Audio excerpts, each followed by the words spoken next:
not a trash receptacle for the toxic behavior. Because to me, it kind of felt like if you took the one person in every room of AA that was like the worst off the charts, whether it was the abuser or the manipulator or the 13th stepper, the sketchiest of the sketchy, and you put them all together and they were on TikTok and now they're like coming, like, no.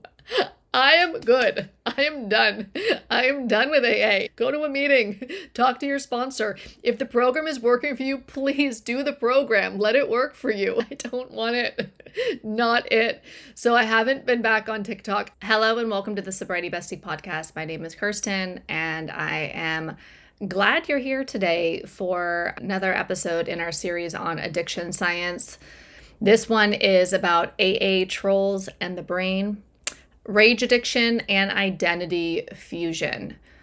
What inspired this video is I went on TikTok for about like 4 days and posted some videos about leaving AA and AA escape stories. Next thing I know, I guess TikTok shoots them out to a lot of people that don't follow you. I had like 40 followers at the time or something, really little, and it shot up. There was lots of views on the videos and lots of comments and lots of people following along, but mostly people hating. And it was such a weird psychological experience and so aggressive for me because I'm not used to that at all, that I thought it was worth talking about and digging deeper into the science to understand, like, WTF with the AA TikTokers. Like, what is going on?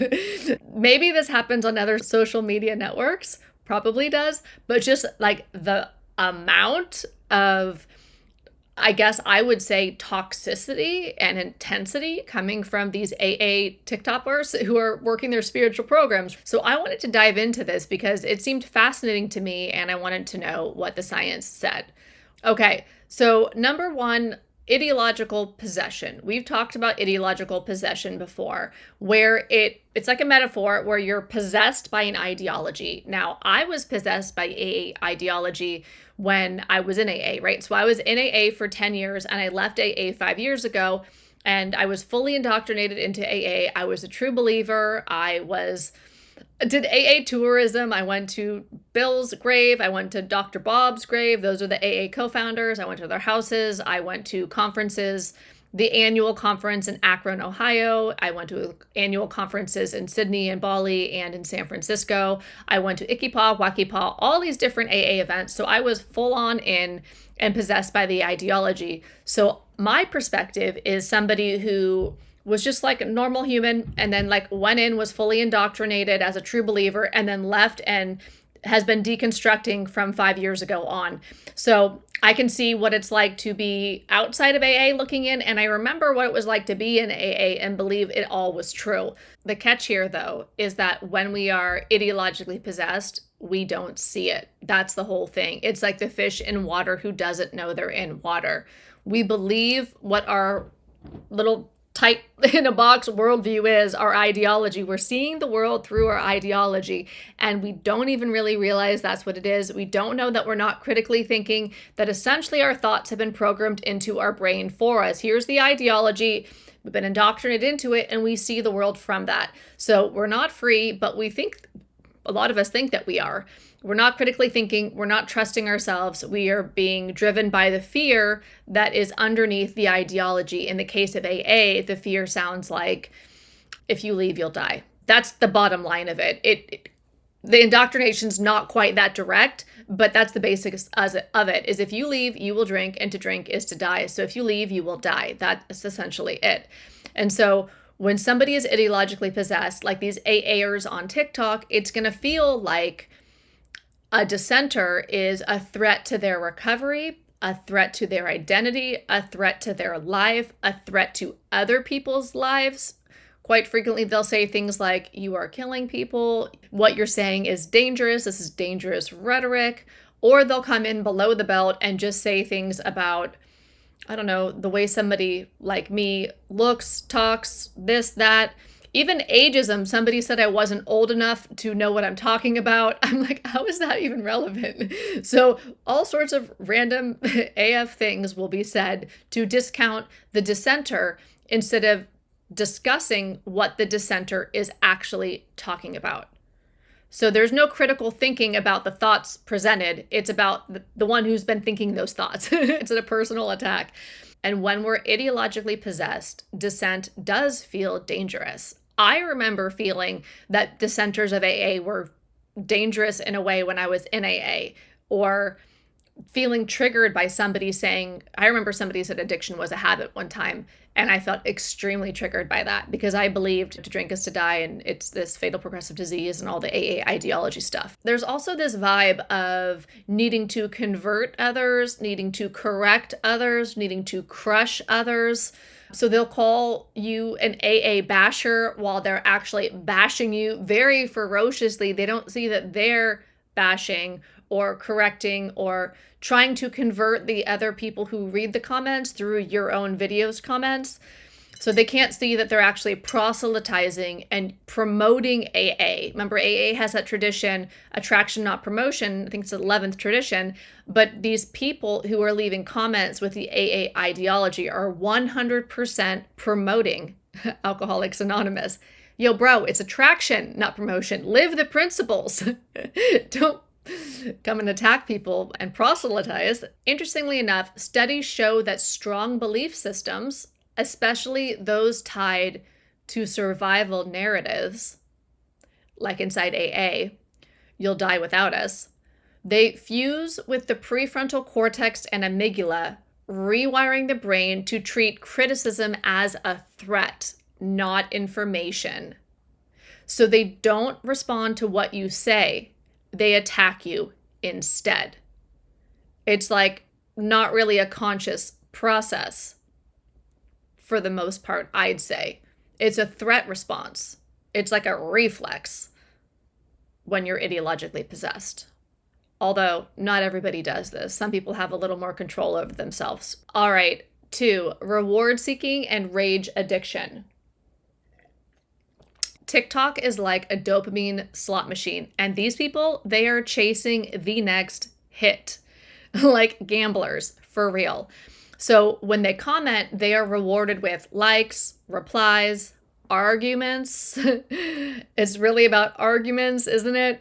And it could feel like a vibe of, I put her in her place, or I defended the truth, I'm saving lives, which really just means that they don't have to think about anything because clearly the dissenter is wrong, so no critical thinking needs to be activated.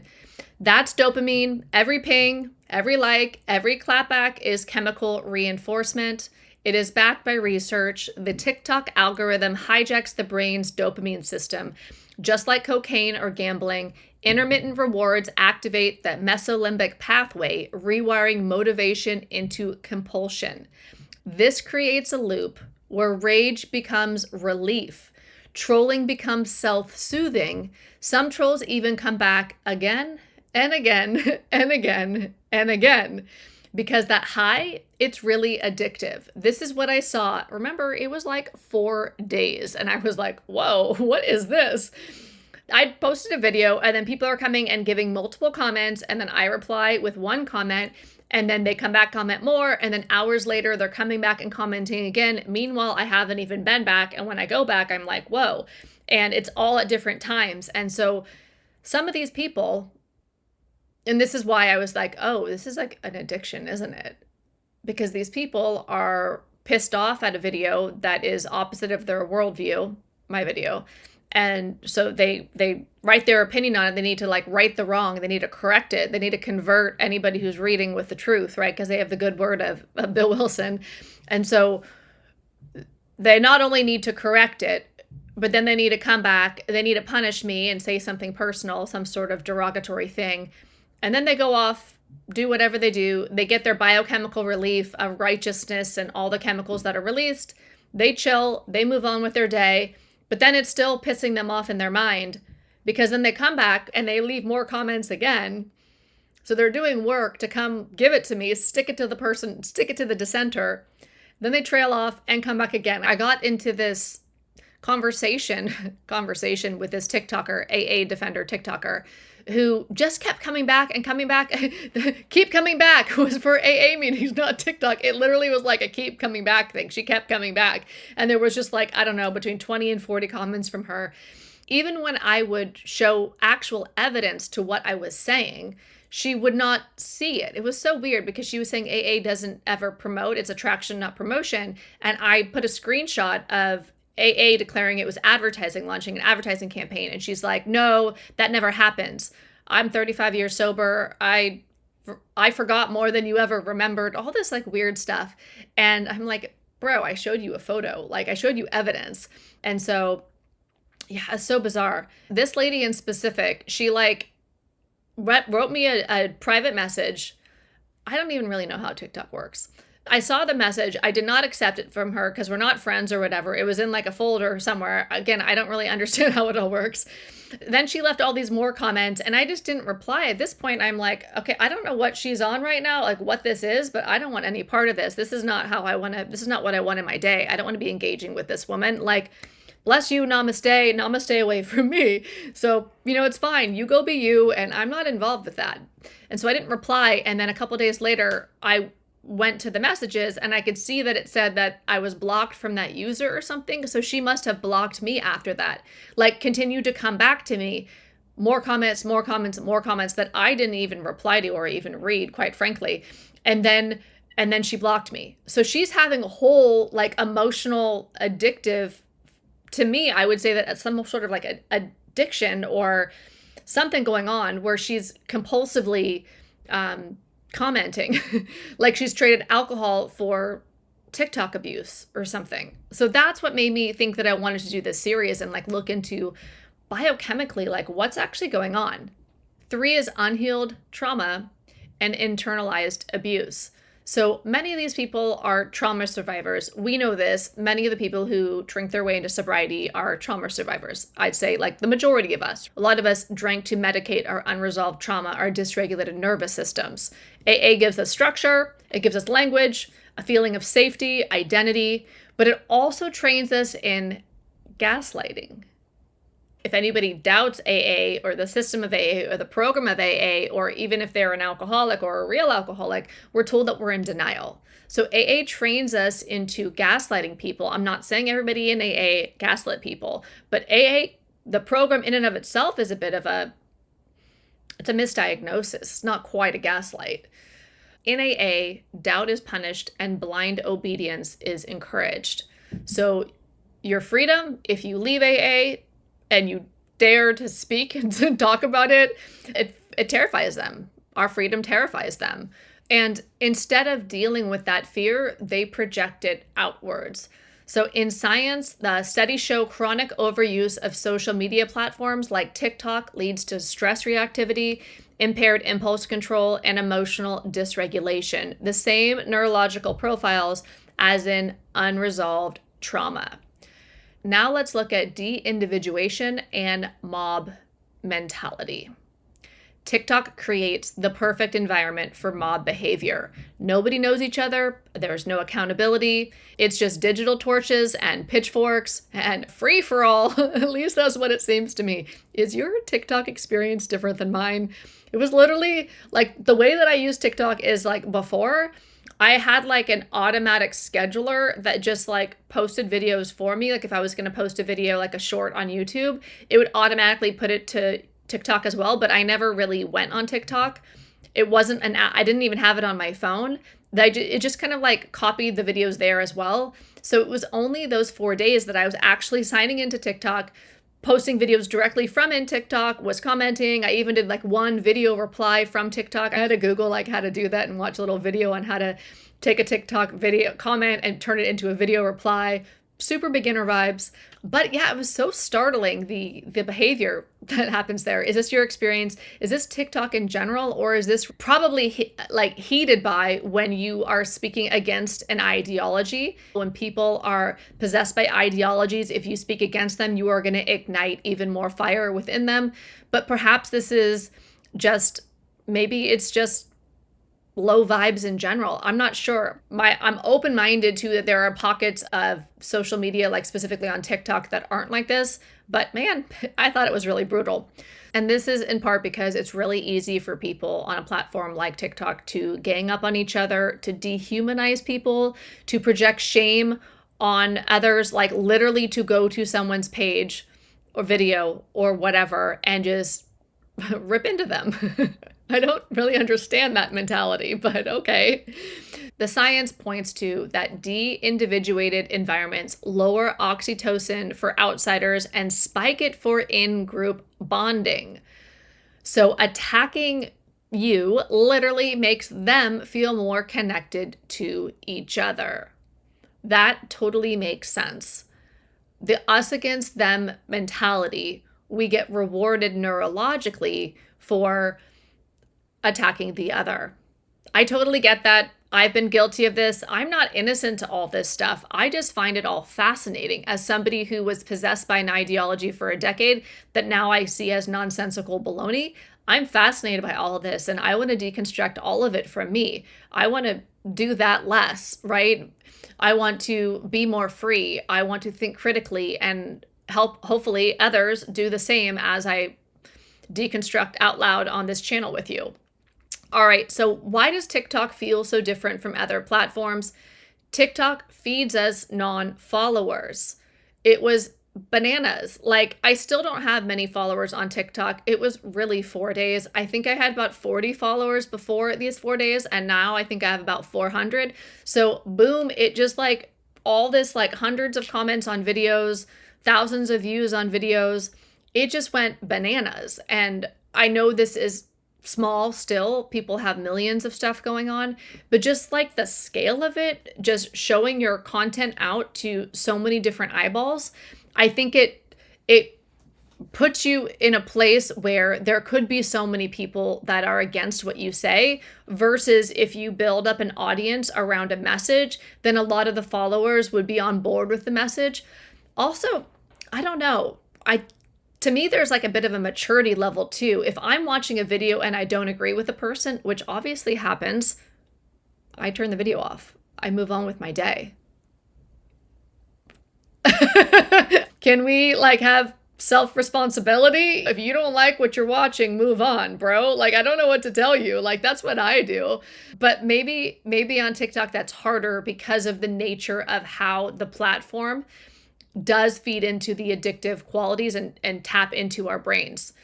And that is exactly what I found in the science. The algorithm rewards conflict over conversation.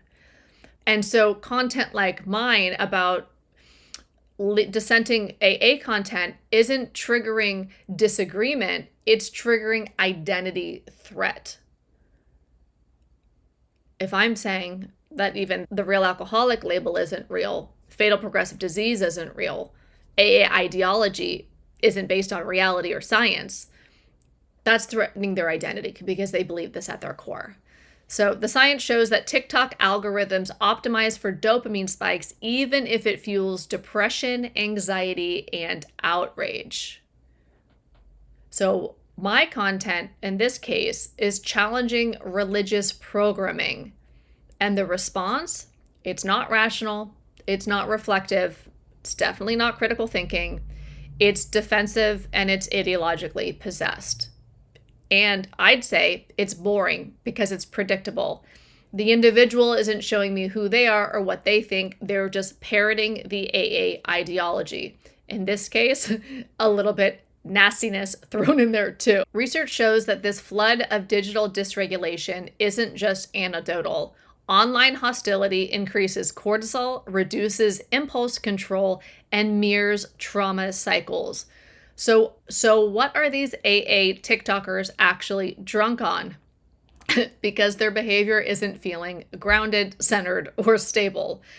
So they do have a biochemical thing happening, most likely. They are high on certainty, which feels like safety, on outrage, which is giving them dopamine, identity, like I'm recovered and you're not, the evangelism, they have to save the people from my heresy, and validation, where the likes feel like candy for their brain. Adding to this in the science, according to the 2024 TikTok addiction scale study, the #1 predictor of addiction wasn't screen time, it was conflict. Not just scrolling, fighting, arguing, obsessing. This is not about sobriety, it is about control. They just changed substances.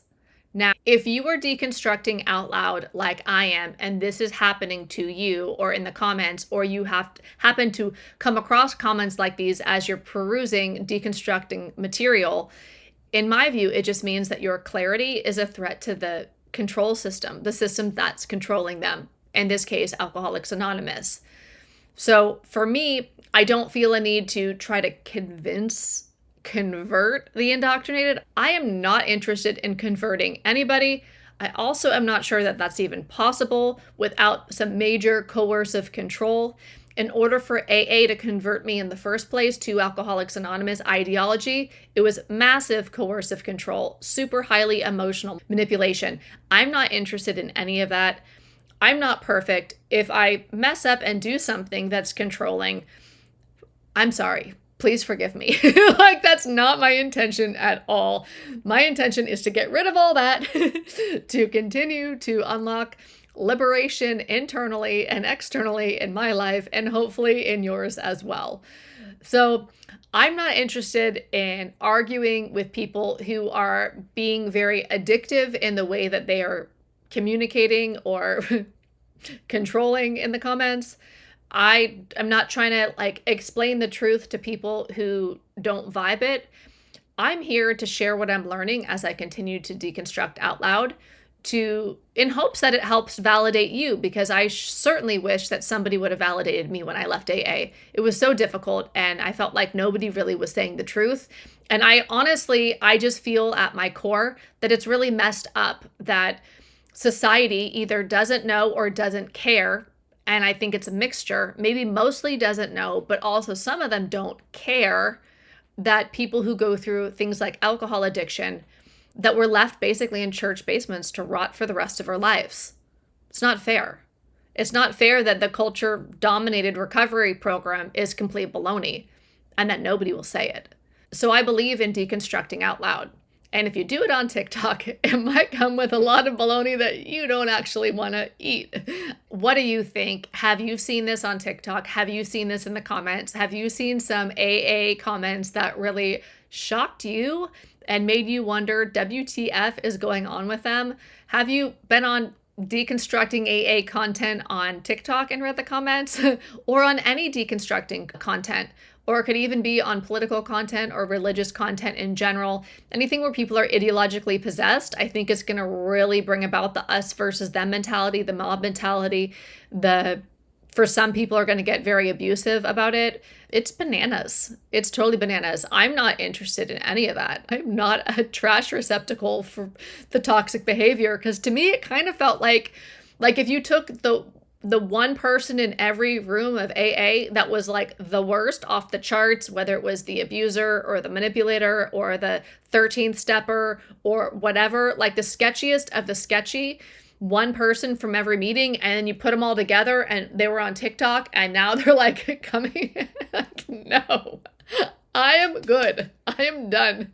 I am done with AA. You can go to a meeting, talk to your sponsor. If the program is working for you, please do the program. Let it work for you. I don't want it. Not it. So I haven't been back on TikTok. I may actually go back on TikTok to add some examples in a video to show you, but I literally just haven't been back on TikTok since those 4 days, which was like a week and a half or 2 weeks ago. I'm like, whoa. Just like I don't want to walk back into a church basement and listen to the ideology. I'm like, oh, this is a little bit sick. I can't do it. I don't want to do it. In the next video in this series about addiction science, we're going to go deeper on this same topic. We're going to look at the neuroscience behind the TikTok trolls and dive even deeper.